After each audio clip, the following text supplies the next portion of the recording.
Hey guys, so chapter 1000 just came out, and what a chapter is.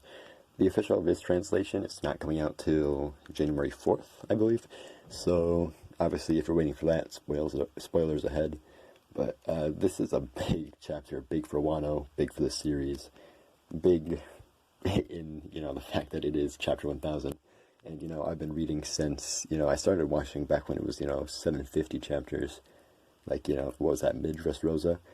And probably caught up around when Zoe started. And to think that that's only like a small, like a fairly recent, fraction of the series that I've been reading and watching weekly is pretty insane. This is just such a long-running series, and, it's been a real pleasure living vicariously through Monkey D. Luffy and the Straw Hat Pirates. But, I'll skip the formalities. It was so hype, I had to break out my phone and record it on this probably god-awful mic. But here we are, jumping right into the meat of the chapter. We start off with Sicilian, actually, and the Mink tribe have cleared the stairway to Onigashima, the roof of Onigashima, that is. We get a nice little, this isn't like, a major part of the chapter, it's fairly, short, but we get a nice little interaction between Sicilian and Luffy. Luffy basically says, he remembers what the Minks did for Raizo on Wano, and that'll be important again later, so I won't say much about that now. But it is impressive though that the Minks, after going so long and basically being Jack, just however long earlier, probably not that long earlier, are back and able to clear an entire floor for Luffy to get up to the roof. But yeah, he's heading on up to the roof as we speak.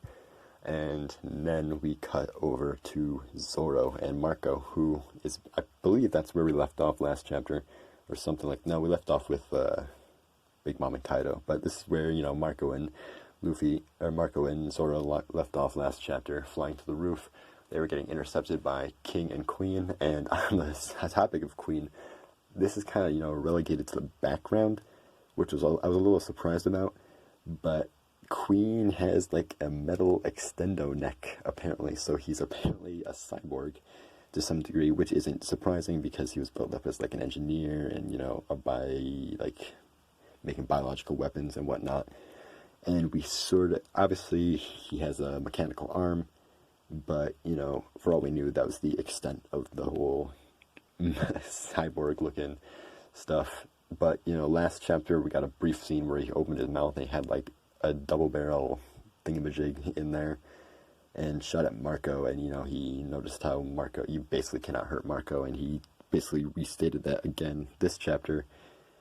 But he's a cyborg, and that's kind of interesting. I was interested that it was more so interesting that it was really not covered. It wasn't like a big deal. It was kind of just like, oh, you could see like his neck extending into like a metal pipe in the background, which is an interesting choice, considering that he's already a Brachiosaurus, but, more power to him. Another brief thing that I'll say on this, little section is Marco was able to pretty much handle King and Queen simultaneously while he threw Zoro to the roof. And, I don't want to get into power scaling here, and it was very much just a little brief interaction. But, if he can hold his own against King and Queen legitimately, then that would make Marco a very valuable asset here. I mean, I already saw him, be able to at least contest Big Mom temporarily earlier in, what was that, chapter 995 maybe? So, obviously he's kind of a powerhouse.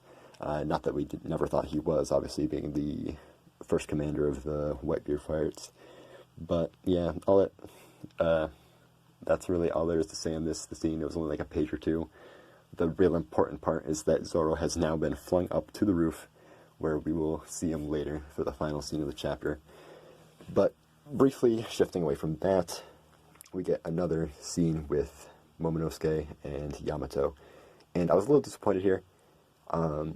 Not because it was a bad scene, but because we kind of got like a tease last chapter that the Will of D might be revealed, or we might get some more information on the Will of D in this chapter. And we did technically, I guess, get some more information.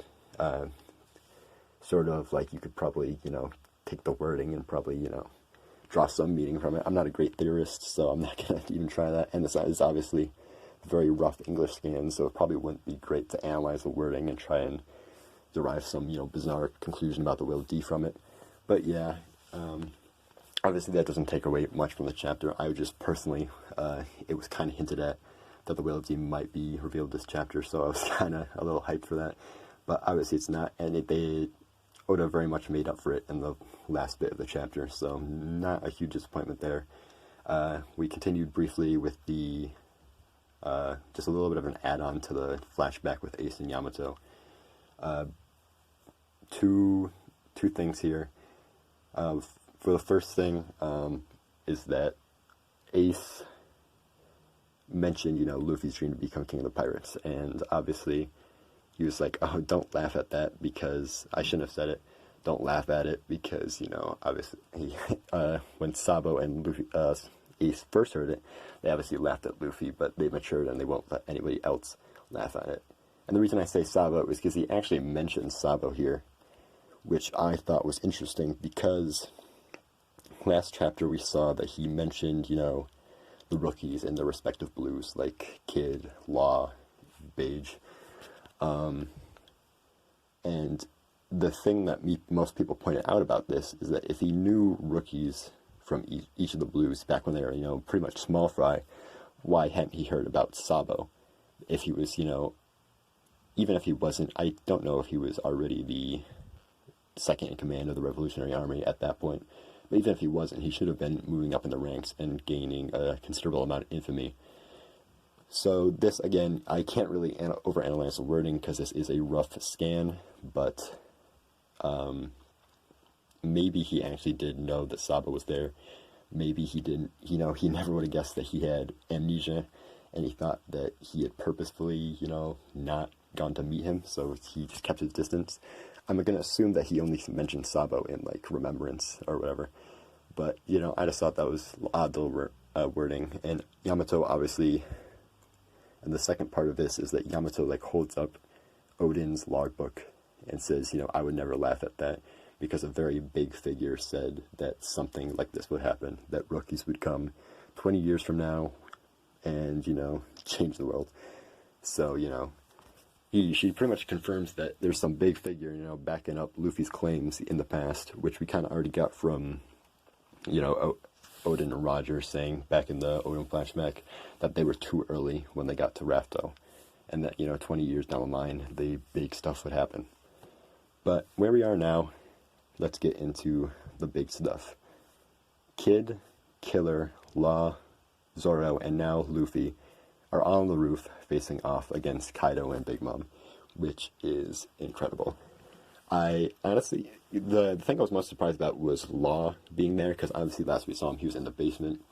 There was a brief panel earlier in the chapter when Yamato was talking to Momonosuke, where he saw Law using his room.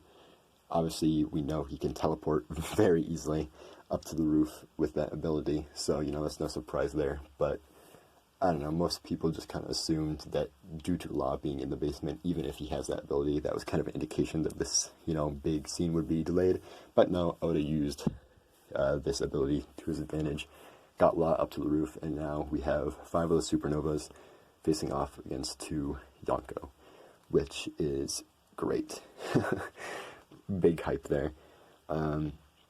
Obviously, the Toki's whole prophecy with the 9 shadows, being cast to take down, Kaido, presumably, on this date. This is only obviously 5 of those people. Most people have assumed that it's going to be the supernovas plus 1, because we currently have 8 supernovas on Wano currently. The people I already mentioned, plus Drake, Apu, and Hawkins. And maybe the 8th will be like Yamato, maybe it could be Sanji. I don't think it's going to be Sanji. I think Sanji will fight Queen. But, yeah, that means... And another thing I will say about this is that it's surprising how early the face-off between Luffy and Kaido is happening.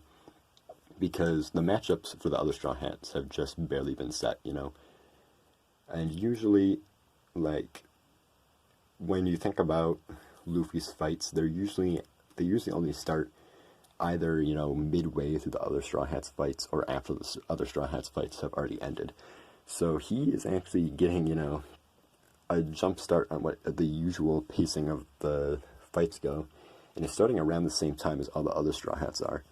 Obviously, we've got like Frankie versus Sasuke and Jinbei versus Who's Who down on the other floors, and a bunch of others. I won't list them all off. But despite all the 5 supernovas being here, the one that Kaido and Big Mom are staring down is obviously Luffy. Kaido is still kind of mad about Luffy claiming that he would be the king of the pirates prior to Kaido absolutely eviscerating him at the very start during Act 1 of Wano. And he's basically, you know, talking to Big Mom, and Big Mom's mentioning all the stuff that Luffy did back when he was in Whole Cake Island, and they are ready to fight him. They are staring him down, and Luffy just walks right in between them in a very interesting fashion. If you didn't pick up on this, basically there are like 2 little bubbles in the first panel where we see this, where he's walking toward the Emperors. It says step and then step, you know, for each of his steps. And then there's a third one in the next panel when he's behind them, and they're still facing forward. So what's interesting here, I'm pretty sure the Oda's implying that Luffy pretty much, you know, sped past them without them noticing, which is a huge, huge win. That's a huge indicator for how much Luffy has grown with their training, and I'll add to that later at the very end. But he briefly checks up on the Scabbards, who have, yes, been defeated. We obviously, you know, could have assumed that from the prior chapter due to them, you know, not being present at all while Big Mom and Kaido were having their little conversation about, you know, the fish fruit, which did not get revealed what that is exactly this chapter. But that's fine. I'm sure we'll get that in like a God Valley flashback or something of that sort. But yeah, he checks up on Kinemon. Kinemon is like, yeah, you should kill him for me or whatever, you know, save Wano. And then right as Kaido is about to attack them, Law zaps them, you know, with his room, zaps them back down a couple of floors. Luffy said to transport them down, so I'm assuming that they're not on the roof anymore.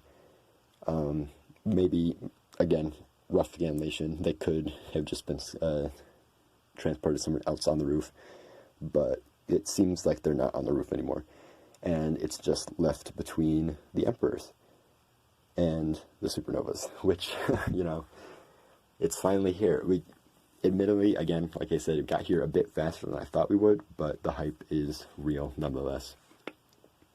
And once again, the fruits of Luffy's training are very apparent here, because he hits Kaido with a new technique, one we've not seen before, called Red Rock, which is essentially Red Hawk, but in gear 3rd. And also, you know, on fire, but also is presumably using Ryuo, because he, you know, we see a close up on Kaido's face, and he most definitely took damage from that attack. He is hurting.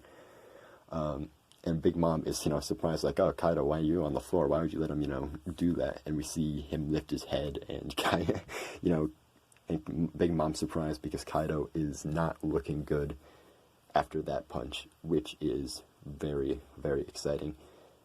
And honestly, like, I was not expecting quite this big of a leap during Luffy's training. Obviously, this is the first time we've really gotten a bit of training, like a mini training arc in the middle of an arc. To my knowledge, I can't remember another time that that's happened. But the gap in power is really incredible.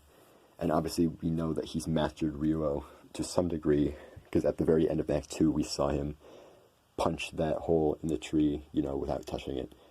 So, yeah, he he has the ability to take down Kaido now, which is really exciting. I'm sure some people will be upset that he's that close to Emperor tier in such a short amount of time.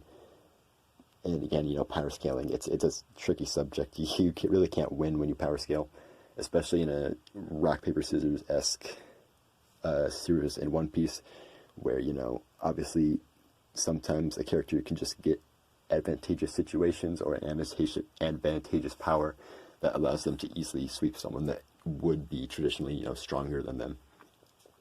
But it looks like Luffy is in a much better situation than I personally would have imagined. And that's where we end the chapter, with Luffy proudly declaring that he will be the king of the pirates. And, you know, chapter 1000 is fittingly titled Straw Hat Luffy. But yeah, I'm interested to see how this battle go, because, you know, Kaido, the close-up of his face after taking that hit he looked rough after taking that. And obviously I don't think he is, because, you know, a similar thing happened back when, you know, Ashura Doji, Inuarashi, Kinemon, and Denjiro all hit him with the Togen Totsuka, but he just stood up and was just like, yeah, you know, that was shallow. It didn't really hurt that much. And obviously he took a lot of damage during that prior fight, so, well, he took a lot of hits, but he supposedly did not take a lot of damage. Obviously, you know, Raizo hit him with the big, you know, scroll thing, and Denjiro stabbed him that one time, also with the Togen Totsuka. But it's looking like they actually stand a chance. Obviously, you know, that's one hit, and I'm sure it's going to be it's not going to be quite as black and white as, you know, the supernovas just start dominating them. I'm sure it's going to get a lot worse before it gets any better. But yeah, that's all I can really say on this so far. We got a nice new move from Luffy. He has definitely leveled up his armament haki to the point where he can hurt Kaido, and that's incredibly exciting going forward. Other than that, I think that's about it that happened in this chapter worth talking about at the moment. Let me know what you guys think about the chapter. I personally loved it. Again, even though I was personally kind of expecting more of a lore-based, you know, reveal chapter than an action chapter, this was still, you know, it blew my expectations away. So, you know, big hype there. So much so that, again, I had to break out this and record I'm sure, scuffed video on it. But here we are. That's chapter 1000. Yeah. I'm looking forward to future chapters, and I can't wait to see what Oda does next with Wano. Wano is shaping up to be probably one of my favorite arcs, if not my favorite. I think all the most recent New World arcs are probably peak One Piece. Obviously, you know, the pre-time skip people will contest that heavily, but it's really some incredible storytelling, in my opinion. Chapter 1000 here, and that's all I have to say on it. See you later.